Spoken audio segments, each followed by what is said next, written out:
Hi all, good morning. ഇന്ന് നമ്മൾ പഠിക്കാൻ പോകുന്നത് ഉത്കൃഷ്ടവാദങ്ങൾ എന്ന ഭാഗത്തെ ഇമ്പോർട്ടൻറ്റ് ക്വസ്റ്റ്യൻസ് ആണ്. ഒരുപാട് തവണ PSC ചോദിച്ചിട്ടുള്ള ക്വസ്റ്റ്യൻ കൂടിയാണ്. ഓക്കെ, നോക്കാം.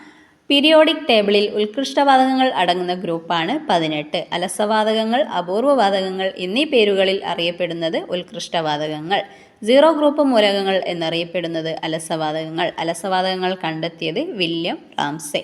ഉത്കൃഷ്ടവാതകങ്ങൾ ഏതൊക്കെയെന്ന് ചോദിച്ചിട്ടുണ്ട്. Helium, neon, argon, krypton, xenon, radon. കാലാവസ്ഥാ ബലൂണുകളിൽ ഉപയോഗിക്കുന്ന അലസവാതകമാണ് ഹീലിയം. ഏറ്റവും ഭാരം കുറഞ്ഞ ഉത്കൃഷ്ടവാതകം കൂടിയാണ് ഹീലിയം.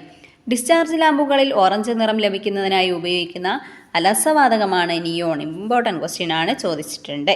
വൈദ്യുത ബൾബുകളിലെ ഫിലമെന്റ് ബാഷ്പീകരിക്കാതിരിക്കാനായി അവയിൽ നിറയ്ക്കുന്ന അലസവാതകമാണ് ആർഗൺ, ചോദിച്ചിട്ടുണ്ട്. റേഡിയോ ആക്ടിവിറ്റി ഉള്ള അലസവാതകം റഡോൺ. ഏറ്റവും കുറഞ്ഞ അളവിൽ കണ്ടുവരുന്ന അലസവാതകം റഡോൺ. ഏറ്റവും ഭാരം കൂടിയ വാതക മൂലകം കൂടിയാണ് റഡോൺ. എല്ലാം ഇമ്പോർട്ടൻറ്റ് ക്വസ്റ്റ്യൻ ആണ്.